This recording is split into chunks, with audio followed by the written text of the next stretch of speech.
Ojo lali subscribe.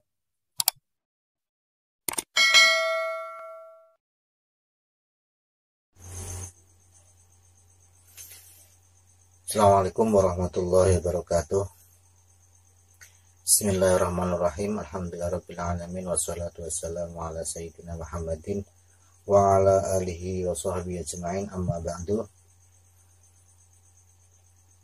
Marilah kita melanjutkan puji syukur kepada Allah SWT, yang mana pada kesempatan kita kali ini kita masih diberi kesehatan, masih diberi kenikmatan berupa Islam, diberi kenikmatan berupa iman. Biqaulina alhamdulillah rabbil alamin.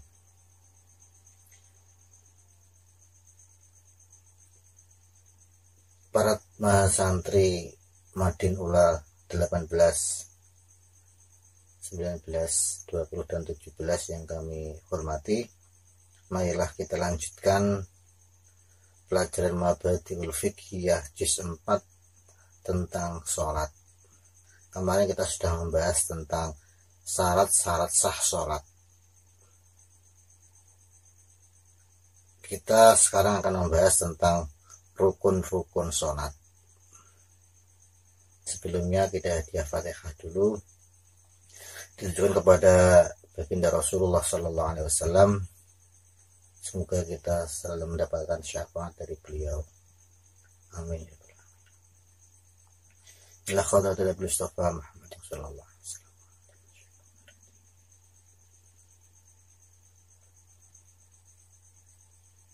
Al-Fatihah. A'udzubillahi minasyaitonir rajim. Alhamdulillahirabbil alamin, arrahmanir rahim. Ihdinas siratal mustaqim. Suratul ladzina an'amta 'alaihim ghairil maghdubi 'alaihim waladdallin. Amin. Bismillahirrahmanirrahim. Kemarin ada sebagian teman kita mengingatkan kepada saya bahwa ada makna yang kemarin tentang syarat sah sholat itu ada yang belum dimaknai, yaitu yang nomor 4, istiqbal kiblat liqouli ta'ala. Sekarang saya akan menambal kekurangan yang kemarin.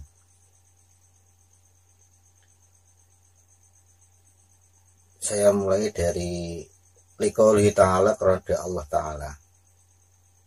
Quran yang kemarin. Fawalli mengengokno sira wajhaka ing wajah sira syatrul masjidil harami ing arah-arahe Masjidil Haram. Ini yang kurang. Wahai suma kuntum lan ing dalem endi nggon ana sira kabeh. Wahai suma kuntum lan ing dalem endi nggon ana sira kabeh. Fawallu mongko ngengokno sira kabeh. Fawallu mongko ngengokno sira kabeh. Wujuhakum ing pira-pira, wujuhakum ing pira-pira wajah sira kabeh. Wujuhakum ing pira-pira wajah sira kabeh. Syatrahu ing ara-arahe Masjidil Haram. Dan dimanapun kamu berada, maka hadapkanlah wajahmu ke arah Masjidil Haram. Terus kita lanjutkan tentang arkanus sholat, tentang rukun-rukun sholat. Rukun sholat yaitu sesuatu yang harus ada dalam setiap ibadah, rangkaian ibadah. Kalau ditinggalkan rukun tersebut, maka ibadah itu tidak sah, tidak terlaksana suatu ibadah. Terus sekarang apa perbedaannya syarat karo rukun? Mungkin kemarin pada awal pertemuan kita telah saya singgung tentang perbedaan rukun sama syarat. Apa bedanya? Syarat kuwi sesuatu yang harus ada dalam suatu ibadah dan harus kontinu sampai ibadah itu selesai, sampai ibadah itu selesai. Contohnya syarat sah sholat, contohnya menutup aurat ya, menutup aurat itu syarat sah sholat. Dalam satu ibadah, rangkaian ibadah misalkan sholat, maka menutup aurat itu harus ada dalam satu ibadah. Misalkan di tengah-tengah sholat kok tidak menutup aurat, berarti tidak sah sholatnya. Itu syarat, penutupan syarat. Kalau rukun itu ya sesuatu yang harus ada dalam satu ibadah, tetapi harus kontinu menjalaninya sampai suatu ibadah. Contohnya rukun sholat itu misalkan rukuk. Nah, dalam satu ibadah sholat itu tidak hanya rukuk saja, tidak harus kontinu rukuk, ya tidak harus sujud, enggak, tapi ada rangkaian rukun-rukun yang lain. Nah, itu namanya rukun. Tapi kalau syarat harus ada dalam satu ibadah. Misalkan syarat sholat harus ada sampai sholat itu selesai. Itu mukadimah tentang rukun dan syarat.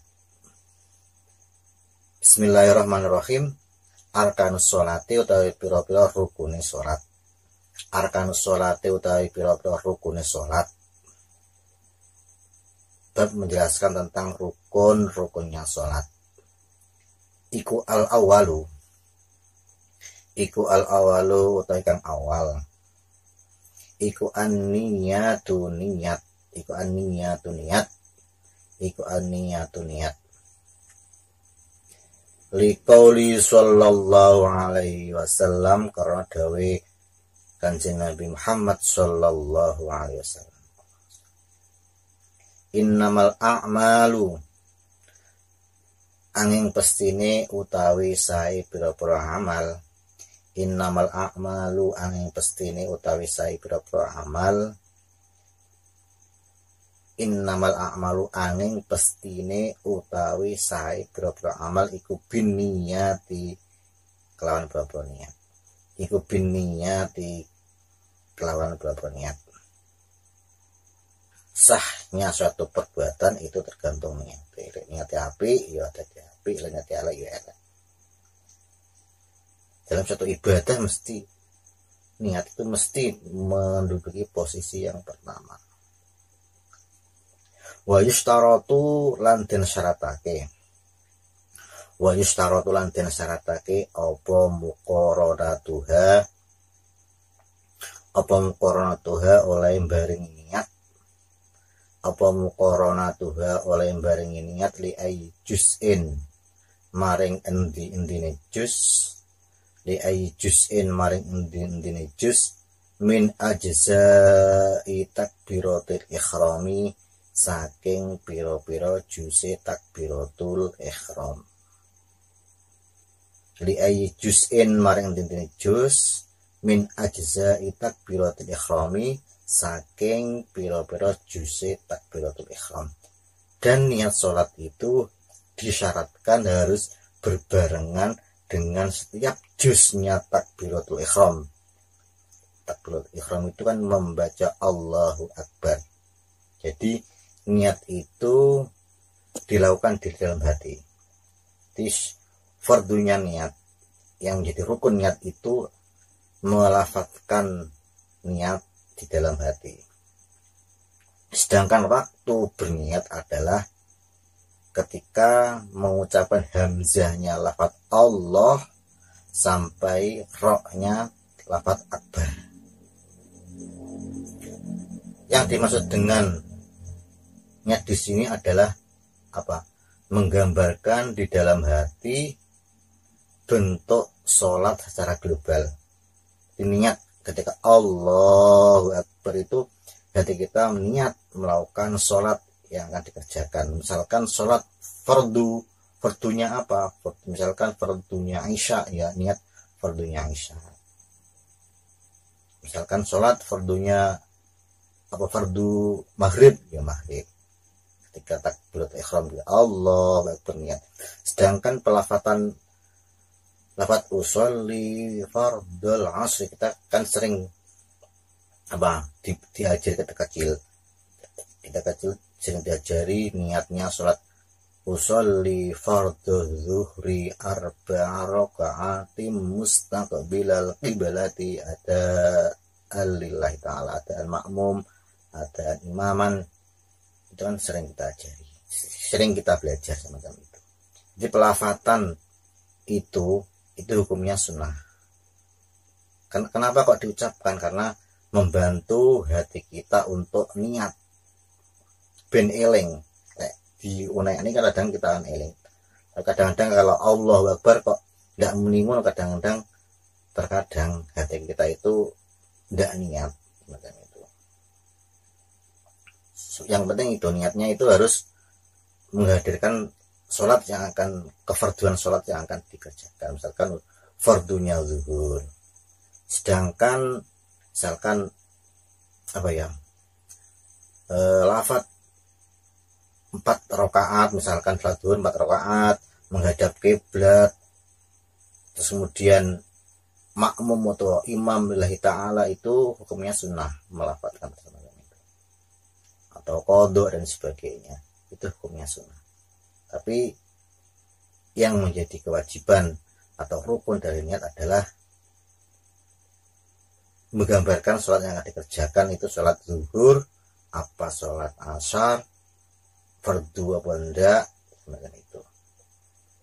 Terkadang kan ada orang yang Allah Akbar itu kan lama, Allah sering diulang-ulang karena mungkin dia tidak menghadirkan, tidak bisa hadir sholat yang akan dikerjakan.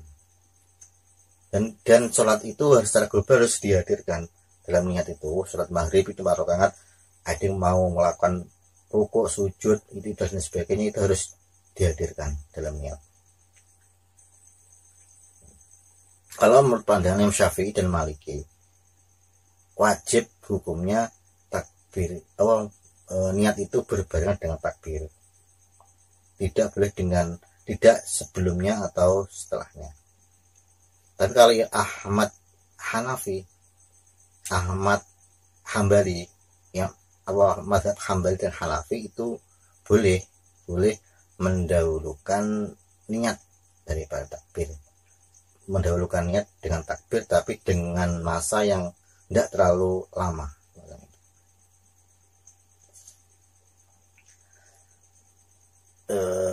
Asani utawi kaping pindho, kita lanjutkan lagi. Asani utawi kaping pindho,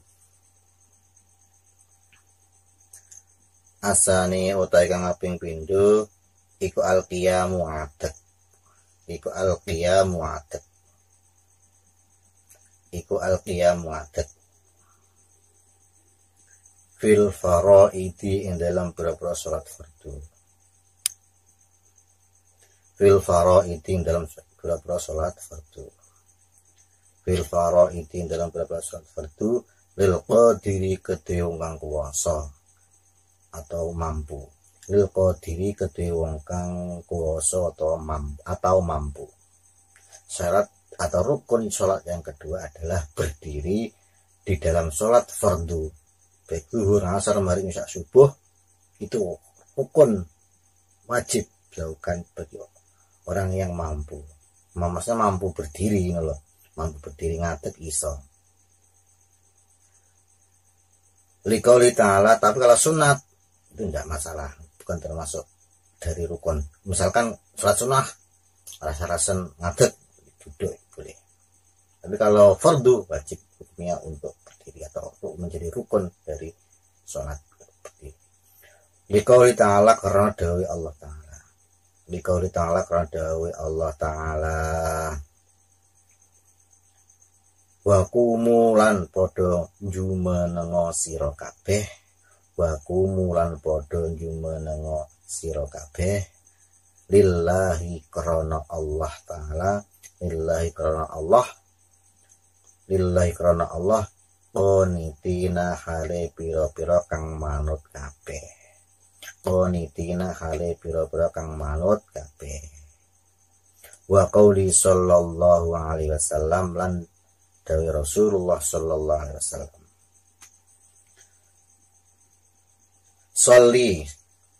Sholli itu fiilnya fiil amar, perintah. Sholato siro, Sholli sholato siro, iman halingatek. Iman halingatek. Rasulullah pernah bersabda, sholatlah dengan berdiri. Fa ilam tastate mongko lamun ora kuwasa sira. Fa ilam tastate mongko lamun ora kuwasa utawa ora mampu sapa sira. Fa ilam tastate mongko lamun ora kuwasa sapa sira ya faqaidan mongko hale kang lungguh. Faqaidan mongko hale kang lungguh.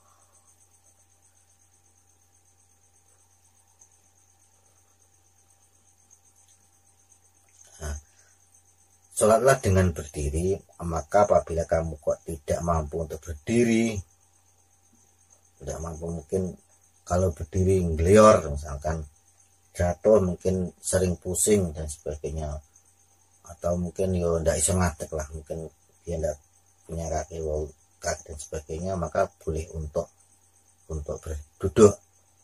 Duduknya bagaimana? Duduknya ya duduk tasyahud awal iftirash ngoten tika. Ndak iso ngono ya tawaruk juga boleh.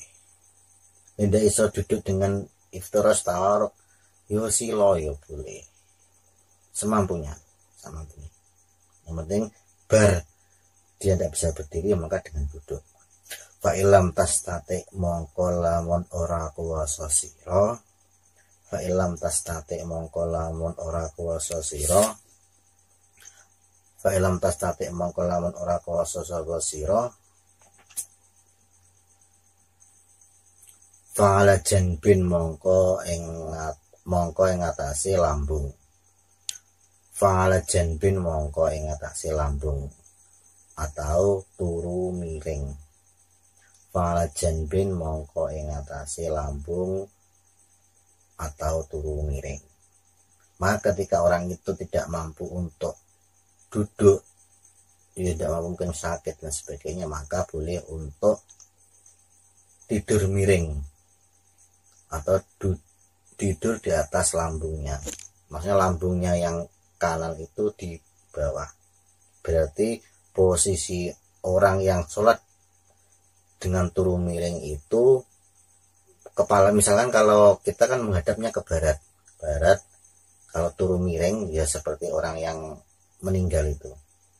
Jadi kepalanya di utara dan kakinya di selatan dengan menghadap ke barat miring. Seperti orang yang meninggal itu kalau dikubur kan dihadapkan ke barat. Fa ilam tastate mongko lamun ora kuwasa sira. Fa ilam tastate mongko lamun ora kuwasa sapa sira.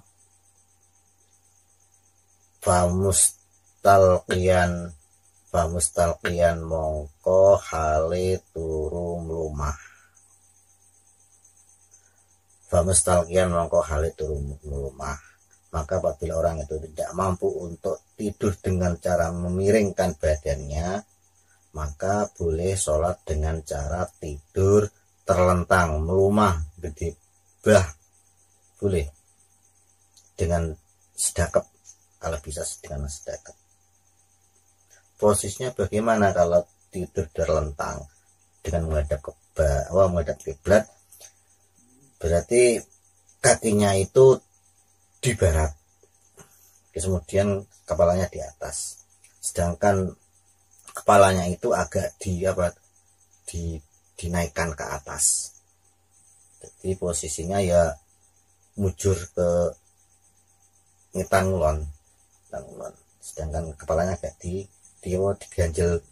diganjel bantal agar kepala itu menghadap ke barat, ke kiblat.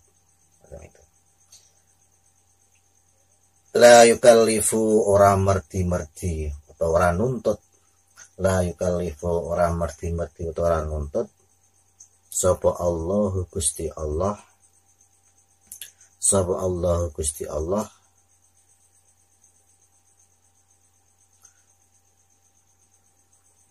nafsan ing awak-awakan, nafsan ing awak-awakan illa wus'aha angin sak kuwate. illa usaha angin sakuwate, illa usaha angin sakuwate, illa usaha angin sakuwate. Jadi Allah tidak akan menuntut seseorang itu kecuali dengan keterbatasan, dengan kemampuannya sendiri. Terus kemudian rukun yang ketiga asalisu utawi kang kaping telu, asalisu kang kaping telu, rukun ketiga dari rukunnya sholat iku takbiratul ikhrami, takbiratul ikhram. Bisa uten kelawan suwara, bisa uten kelawan suwara ya semauhu kang ngrungu sapa wong ing saut atau sholat, orang yang sholat, musolli, orang yang sholat. Bisa uten kelawan suwara ya semauhu kang ngrungu sapa man utawa wong sing sholat kemang ing suarane dhewe. Rukun yang ketiga dari rukun sholat adalah membaca takbiratul ihram, membaca Allahu Akbar, mengucapkan takbir. Takbir dengan suara yang bisa didengar telinganya sendiri. Yaitu dengan suara yang bisa didengar oleh kita. Misalkan kalau membaca Allahu Akbar kok tidak kupingin dewe, berarti ya tidak termasuk rukun, karena takbiratul ihram itu merupakan rukun sebangsa qauli, rukun qauli, rukun yang sebangsa ucapan, sedangkan ucapan itu harus bisa didengar oleh kupingnya dewe, oleh telinganya sendiri. Liqauli ta'ala, karena dari Allah Ta'ala, wa rabbakalan ing pangeran sira, warabakalan ing pangeran sira, fakabir mongko takbiro sira, fakabir mongko takbiro sira, fakabir mongko takbiro sira.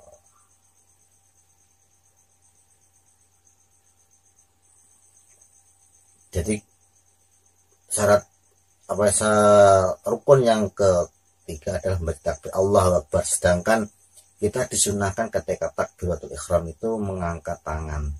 Jadi mengangkat tangan Allah, mengangkat tangan ketika takbir itu hukumnya sunnah. Sedangkan mengangkat tangan itu posisinya bagaimana? Posisi tangan itu berada di atas pundak, di atas pundak lah. Kan ini kan tangannya di atas pundak. Ibu jari lurus, nah, lurus dengan daun telinga bagian bawah. Jari itu lurus dengan daun telinga bagian bawah ini, tidak ngene atau tidak ngene, ya pokoknya lurus dengan ini. Jari-jari ya gak direnggangkan, Allah ya tidak lah ngene.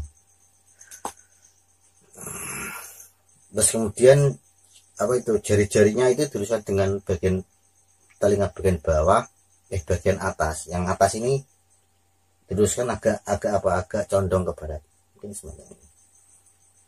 Itu sunnah. Misalkan kok ada orang yang takbir sholat kok tidak angkat tangan, misalkan yus niat mau menang ini Allahu Akbar, bisa pun tidak, ya sah saja, karena yang menjadi rukun adalah membaca takbir, membaca Allahu Akbar, sedangkan angkat tangan itu hukumnya sunnah. Misalkan sampai kok harus sholat ngono, wah sholat itu aneh-aneh kok tidak enak angkat tangan nih, namanya junggumun. Nah, isbene semacam itu. Tapi lebih baik ya dilakukan kesunahan-kesunahan dalam sholat walaupun itu cuma mengangkat tangan. Enak semacam itu. Sedekap juga gitu, sedekap bersedekap ketika habis takbir itu yusuknya sunnah. Kalau ndak ndak sedekap dicoleng ngono yo ndak batal sholatnya. Sedangkan syarat ketika takbir, jadi syarat takbir itu bisa dikatakan sah, takbir ihram dikatakan sah apabila memenuhi syarat. Syaratnya apa? Syarat yang pertama, ketika takbir itu diucapkan dalam posisi berdiri. Jadi takbir yo pas ngadeg, enggak pas ketika kita duduk terus baru mau berdiri kok Allahu Akbar, tidak sah. Harus posisi dalam keadaan berdiri. Terus kemudian terus menghadap kiblat. Syarat yang kedua adalah menghadap kiblat. Dalam posisi ketika membaca takbir itu kita dalam menghadap kiblat. Misalnya kalau saya mengo mau soft barisan atau saya mengo koncane maju bara dewe kok mengo kok Allah Akbar baca takbir, tidak sah. Harus posisi tepat berada mau menghadap ke kiblat. Terus kemudian syarat yang berikutnya adalah memakai bahasa Arab. Lafaz ya Allah Akbar artinya Allah Maha Besar harus memakai bahasa Arab. Misalkan loh ini ndak bisa mengucapkan bahasa Arab Allah Akbar, mungkin dia habis masuk Islam lah. Muni Allah Akbar ya ndak iso belas. Tapi sekarang kok jarang kok mungkin ndak bisa men Allah Akbar. Mungkin ada yang ndak bisa bahasa Arab. Misalkan sama kita Allah Akbar ndak bisa ngucapne mungkin enak. Mungkin ada lah. Mungkin kalau sewu siji itu bagaimana? Dia boleh untuk mengganti dengan lafaz yang artinya sama dengan itu. Misalkan wong Indonesia Allah Akbar, misalnya tidak bisa muni Allah Akbar, bisa mengucapkan dengan Allah Maha Besar. Wong Jawa Allah Maha Agung, misalkan semacam itu. Tapi kalau sudah bisa kok mau mengucapkan dengan bahasa Indonesia artinya ndak sah. Lek wis iso loh. Tapi dulu itu ada di daerah Malang. Daerah Malang itu ada pemimpinnya kelompok itu jadinya siapa Surya siapa itu. Itu mengajarkan jamaah sholat itu memakai bahasa Indonesia, mungkin pakai bahasa sehari-hari, tidak pakai bahasa Arab. Misalkan Allahu Akbar Allah Maha Besar diartikan, jadi sholatnya gaya arti. Maca Fatihah gaya arti. Bismillahirrahmanirrahim misalkan semacam itu, berarti ini dengan menyebut nama Allah yang Maha Pengasih lagi Maha Penyayang. Alhamdulillahirabbil alamin. Segala puji bagi Allah Tuhan semesta alam. Nah, padahal bisa misalnya moco Arab juga bisa. Itu tidak boleh. Itu ruwet misalkan kalau di semacam itu di artinya beda-beda. Wong Jawa mungkin Allah Maha Agung. Katakanlah bahasa Indonesia Allah Maha Besar. Misalnya orang Inggris nabi Allah is great, mungkin semacam itu. Janganlah. Terus kemudian syarat yang berikutnya, syarat yang terakhir ketika takbiratul ihram itu harus bisa didengar oleh telinga sendiri. Harus bisa didengar harus bisa didengar oleh telinga sendiri. Dilanjutkan wa qauli sallallahu alaihi wasallam lan dawe Rasulullah sallallahu alaihi wasallam. Wa qauli sallallahu alaihi wasallam dawe Rasulullah sallallahu alaihi wasallam miftahus sholati utawi kuncine salat. Miftahus sholati utawi kuncine salat iku at-tahuru suci. Iku at-tahuru suci. Wa takhrimuha utawi harame salat iku at-takbiru takbir. Wa takhrimuha utawi harame salat iku at-takbiru takbir. Wa tahliluha utawi ucule salat. Wa tahliluha utawi ucule salat iku at-taslimu ulo salam. Rasulullah pernah bersabda, kuncinya salat itu adalah suci. Jadi bersuci itu menempati posisi pertama dalam suatu ibadah. Semua ibadah itu harus bersuci, baik suci secara zahir maupun secara batin. Di kitab-kitab itu mesti pertama kali yang dibahas adalah masalah toharoh, sesuci. Wa tahrim wa takbir, dan keharaman melakukan sesuatu dalam sholat itu dimulai ketika takbir. Jadi takbir itu menjadi awal dari kita haram melakukan sesuatu kecuali rukun-rukunnya sholat. Lalu bertakbir yuk haram, kita misalkan ngombe yuk haram. Ketika pas bertakbir kita haram jotos koncone ngidoni misalkan semacam itu, atau minum. Jadi keharaman melakukan sesuatu itu dimulai ketika takbir. Wa tahilluha taslim, dan kehalalan melakukan sesuatu itu setelah uluk salam. Berarti beruluk salam kita boleh melakukan sesuatu apapun semacam itu. Mau wiritan ya boleh, mau bersalam assalamualaikum Allah, megang HP juga boleh. Mau apa jenis bersalam, minum juga boleh, makan juga boleh, itu boleh. Sing ndak oleh bersalam misalkan jotos koncone sandingit jotos to dikapakne diwantemi, ndak boleh jotosan. Oh ngidoni ndak boleh, meludahi temene sing sandingi kan assalamualaikum ndak boleh. Nah,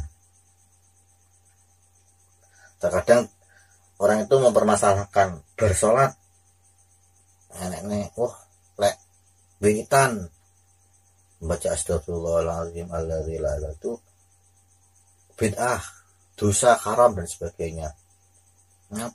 Nyapa kok ngono. Padahal kita berpikir, ya katanya ada yang mengatakan semacam itu. Nyapa ndak oleh, oleh saja. Ndak oleh lek jotos koncone, bersalam kok jotos koncone ndak oleh. Lah fikirane oleh. Kadang-kadang orangnya semacam itu, justice like bersolat wiritan itu hukumnya haram, bid'ah dan sebagainya. Tapi ketika orang mengatakan semacam itu, bersalam kok nyekel HP, nyapa kok dibilang ndak bid'ah dan sebagainya loh. Kan aneh soalnya itu. Ya, mungkin macam-macam. Kita selalu bersangka baiklah pada mereka. Mungkin apa ya, mungkin belum tahu dan sebagainya. Gitu. Ketika takbiratul ihram itu lek wong lanang kan agak direnggangkan Allah. Tapi lawan itu yo ndak boleh diangkat tinggi ya, mungkin yo terus di ngempit nih Allahu Akbar. Apalagi lek apa itu mau kenanya itu kok potongan semacam itu kan, kalau tinggi kan kelihatan. Allah Akbar ngerti kan kayaknya malah kelihatan, apalagi lek potongan kan takut kelihatan. Terus semacam itulah, tidak terlalu tinggi lah perempuan dia. Yes, sekarang kita lanjutkan rukun yang keempat, ar-rabi'u atau yang kaping papat. Ar-rabi'u utawi kang kaping papat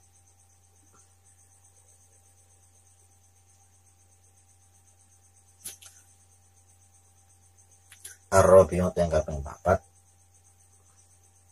iku qiraatul Fatihati maca Fatihah. Iku qiraatul Fatihati maca Fatihah.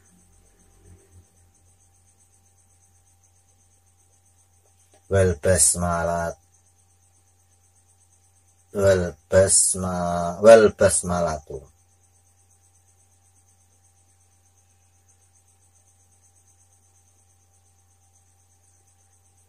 utawi maca bismillah. Wal basmalatu utawi maca bismillah. Wal basmalah utawi maca bismillah ila akhir bismillahirrahmanirrahim iku ayatun saayat minha saking Fatihah.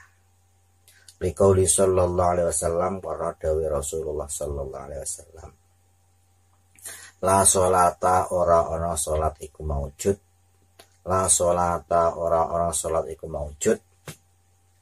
La sholata ora ana salat iku maujud liman maring wong lam yaqra kang ora maca sapa man lam yaqra kang ora maca sapa man bi Fatihatil kitab kelawan Fatihae kitab. Rasulullah pernah bersabda, tidak sah salatnya seseorang tanpa membaca surat Fatihah. Jadi rukun yang keempat dari rukunnya salat adalah membaca Fatihah dan basmalah. Membaca Bismillahirrahmanirrahim itu merupakan salah satu ayat dari Bismillah. Jadi kalau mazhab Syafi'i, membaca Bismillah itu ya wajib rukunnya, wajib membaca Bismillah. Kalau mazhab Syafi'i dibaca jelas, baca keras atau pelan atau lirih. Kalau sholatnya yo sholat zuhur, asar ya dibaca pelan. Tapi kalau sholat, misalkan sholat apa itu, sholat malam, maghrib, isya, subuh, kalau bagi imam ya dibaca jelas, baca jar. Tapi juga ada yang kita kan sering, misalkan kita ke jamaah di mana, misalkan di suatu daerah lah misalnya, itu ada imamnya itu kok tahu-tahu alhamdulillahirabbil takbiratul ihram, baca itu iftitah, alhamdulillahirabbil alamin arrahmanirrahim. Kita jangan terburu-buru menjustis, kayak kok ndak mau coba bismillah, kok ndak, berarti ndak sah dan sebagainya. Mungkin dia mungkin beda pandangan tentang bacaan bismillah. Kalau mungkin dia mengikuti madhab yang tidak membaca bismillah. Jadi kalau Imam Malik bismillah itu tidak termasuk dari ayat surat Fatihah. Kalau selain madhab Maliki, madhab Hanafi, Hambali dan Syafi'i, bahwa Fatihah itu merupakan bagian dari surat Al-Fatihah. Tapi kalau madhabnya Imam Hambali dan Imam Hanafi, membaca Fatihah itu dipelankan bacaannya. Kadang-kadang kita tahu, kita pernah dengar semacam itu, bacanya pelan, alhamdulillahirabbil alamin. Jadi bacaan bismillah itu dipelankan. Itu mungkin dia pengikut mazhab Hambali atau Hanafi. Tapi kalau Anda baca bismillah belas, itu mazhab Maliki. Yang baca bismillah jelas iyo mazhab Syafi'i. Kenapa berbeda-beda semacam itu? Mungkin berbeda ketika para imam itu mengambil istinbat hukum. Jadi banyak hadis-hadis menjelaskan semacam itu. Ada yang bismillah tidak termasuk dari Fatihah dan sebagainya. Ya kita ya haruslah toleransi, jangan menjustis, iki sak rasa, iki ndak sah dan sebagainya. Jangan. Yes. Wa qaulihi sallallahu alaihi wasallam, dan dari Rasulullah sallallahu alaihi wasallam, idza qara'tum ing dalam nalikane maca sira kabeh, idza qara'tum dalam nalikane maca sira kabeh, alhamdulillah rabbil alamin, maka ketika membaca alhamdulillah rabbil alamin, faqra'u mongko maca sira kabeh, bismillahirrahmanirrahim, ing ayat bismillahirrahmanirrahim. Innaha sedune bismillahirrahmanirrahim iku ummul qur'ani, pokoke Al-Qur'an. Wa ummul kitabi, lan ummul kitab ibune kitab, wasab'ul masani, lan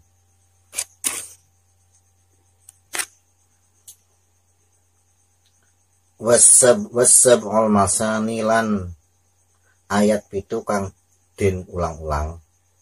Wasab'ul masani, ayat pitu kang den ulang-ulang. di Al-Fatihah itu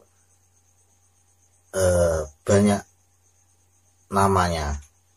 Surat Al-Fatihah itu yang ada yang mengatakan Ummul Kitab, ada yang mengatakan Sab'ul Masani, ada yang mengatakan Ummul Quran, ada yang mengatakan Suratul Hamd, terus ada yang mengatakan Al-Wafiyah, Al-Kafiyah, ada yang mengatakan Al-Asas, As-Sholah, Surat Ta'lim, Surat Kanzul, Surat Ta'limul Mas'alah.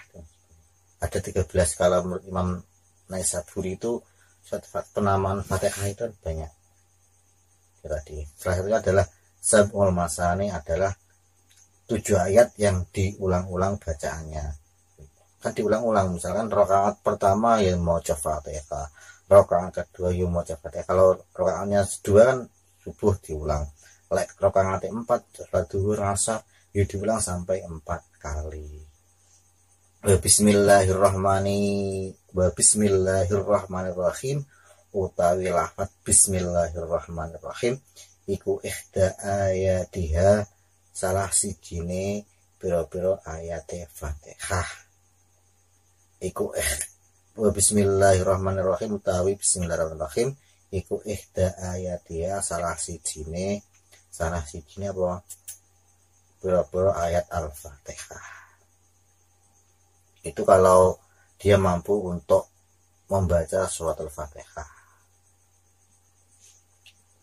Jadi bagi orang yang tidak mampu membaca surat Al-Fatihah, mungkin dia barusan masuk Islam, mu'alaf dan sebagainya, alternatifnya dia harus membaca ayat yang jumlahnya 7, yang mungkin ayat itu hurufnya sama dengan surat Al-Fatihah, tidak boleh kurang.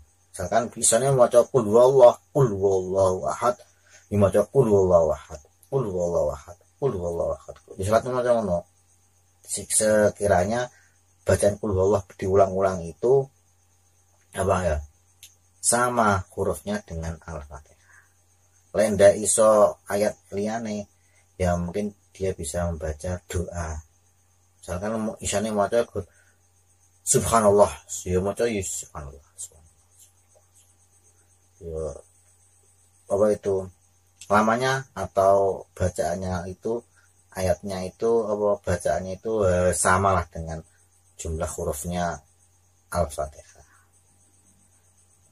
Yulek misalkan ndak iso apa-apa, wis maca ayat liya ndak bisa, maca donga ora iso, maca zikir ndak iso, asal bisa ndak iso apa-apa.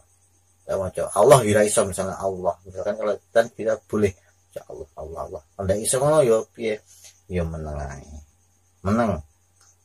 segera diam itu sama dengan orang membaca Al-Fatihah. Jadi pembacaan surat Al-Fatihah itu sesuai dengan urutan ayat dalam Al-Quran. Jadi harus harus berkesinambungan, mualat. Maksudnya dari antara ayat satu dengan ayat yang lain itu tidak ada pemisah yang lama atau pemisah yang berpikir tidak ada hubungannya dengan sholat. Misalkan kita contoh ya, misalnya Alhamdulillahirrahmanirrahim Ar-Rahmanirrahim Malik Yaumiddin, kita sudah membaca Al-Malik Yaumiddin, ternyata imam itu membaca waladhdallin, kita disunahkan untuk membaca amin itu boleh, zikir yang ada hubungannya dengan sholat. Tapi kalau tidak ada hubungan sama sekali, misalkan nengah-nengah maca Fatihah sama misalkan maca sholawat dan sebagainya, tidak boleh. Harus Fatihah itu harus mualat, berkesinambungan dari ayat 1, ayat 2, ayat ketiga dan seterusnya. Jadi maca Fatihah itu, karena Fatihah itu merupakan rukun sebangsa qauli, maka syarat membaca Fatihah itu harus didengar oleh telinganya sendiri, diwaca krungu oleh kupingnya dewi. ndak kuping tanggane, kuping dhewe. Lek ndak krungu kuping dhewe berarti ya dia umi-umi tok kaya baca mantra. Dan hurufnya itu harus jelas. Tasdid, gitu, tasdid. Bacaan tasdid harus ada tasdidnya. Bacaan makharijul huruf, keluarnya huruf itu harus jelas dan sebagainya. Pertama kali orang itu kan kalau diajari membaca Fatihah sing pas sesuai dengan tajwidnya, sesuai dengan makharijul hurufnya, tempat keluarnya huruf dan sebagainya, itu sangat penting. Maka ajarilah orang itu ketika kecil membaca Fatihah sing benar, karena penting. Ndak ngono yo ndak sah. Tapi lek wis belajar angel, wis tuwek, wis rada angel maca Fatihah gedal-gedal, enggak apa-apa. Kalau sudah uzur dia tidak bisa melafalkan bacaan Fatihah dengan fasih. Al-khamisu wallahu a'lam. Demikianlah apa yang dapat kami sampaikan tentang rukun-rukun sholat sampai keempat. Kita lanjutkan rukun-rukun berikutnya pada pertemuan selanjutnya. Mungkin ada kurang lebihnya, saya minta maaf. Mungkin cukup sekian, ada manfaat dan barokahnya. Akhirul kalam, wassalamualaikum warahmatullahi wabarakatuh.